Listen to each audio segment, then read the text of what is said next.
गूंगी बहू अंधी सास। एक परिवार में 5 लोग थे। ओम प्रकाश, उनकी पत्नी सुमित्रा, बहू भावना, बेटा राहुल और एक थी उनकी बेटी प्रियंका। वैसे तो ओम प्रकाश और सुमित्रा के घर में सब कुछ ठीक ठाक था, लेकिन सुमित्रा की एक आदत थी। घर में कुछ भी गलत या सही हो तो वो किसी से कुछ नहीं कहती, और भावना स्वभाव की इतनी सीधी सादी थी कि अगर कोई उसके साथ गलत भी करता तो भी वो उसे कुछ नहीं कह पाती। इसी के चलते प्रियंका और राहुल घर में मनमानी चलाते रहते, क्योंकि घर को संभालने वाली औरतें इस तरह से रहती थी जैसे वो गूंगी और अंधी हो। माँ, मैं अपनी सहेलियों के साथ पिकनिक पर जा रही हूँ। ठीक है बेटा, चली जाओ। और मुझे आने में रात हो जाएगी, देर से ही आऊंगी मैं। अच्छा, कोई बात नहीं बेटा। अरे भावना, तुमको एक बार में समझ में नहीं आता क्या? नाश्ते में फिर से पराठे बना के रख दिए। कितनी बार तुमसे कहा है कि मेरे लिए ढंग का नाश्ता बनाया करो।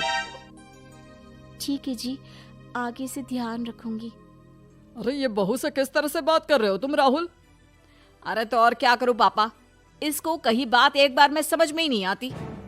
सुमित्रा, तुम अपने बेटे को समझाती क्यों नहीं? बहू से बात करने का ये क्या तरीका है?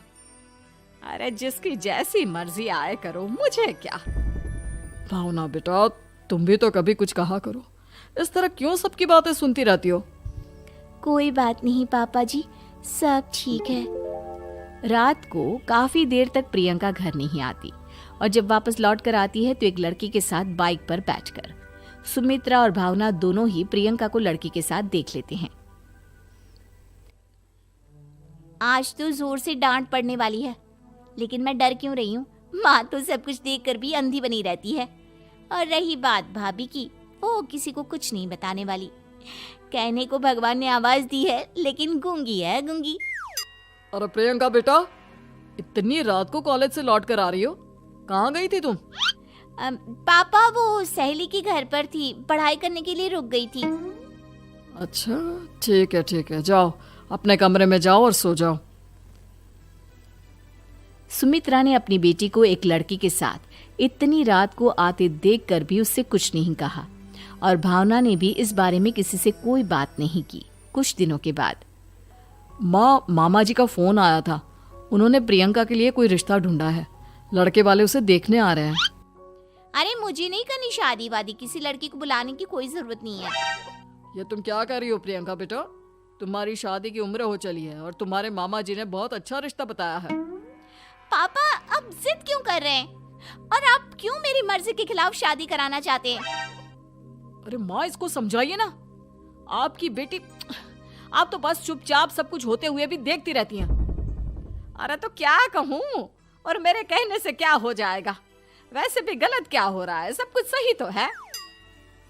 भावना बहू, देखो तो प्रियंका हमारी बात नहीं समझेगी, लेकिन वो तुम्हारी हम उम्र है। क्या पता तुम्हारे कहने से उसे कुछ समझ में आ जाए।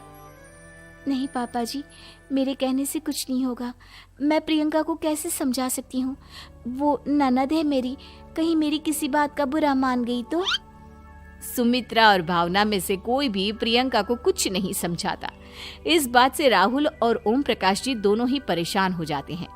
और फिर जब लड़का प्रियंका को देखने के लिए आता है, मुझे आपकी बेटी बहुत पसंद है, मैं उसके साथ शादी करने के लिए तैयार हूँ। देखो, मुझे तुमसे शादी नहीं करनी, और ये बात जितनी जल्दी समझ में आ जाए अच्छा रहेगा। अरे तो फिर आप लोगों ने मुझे यहाँ बुलाया ही क्यों? माफ कर दो बेटा, वो हमारी बेटी जरा गुस्से में है। हम उसे समझाने की कोशिश करते हैं। हाँ, देखिए आप नाराज मत होइए, वो तो उसने बस ऐसे ही कह दिया होगा। अरे कोई ऐसे ही कुछ कहता है क्या? और ये आपकी पत्नी और माँ, ये दोनों इस तरह चुपचाप क्यों बैठे हैं, जैसे इस घर के मेंबर ही ना हो? आपके घर में सब कुछ ठीक तो है ना? अरे सब कुछ ठीक है बेटा। सुमित्रा, समझाओ ना अपनी बेटी को।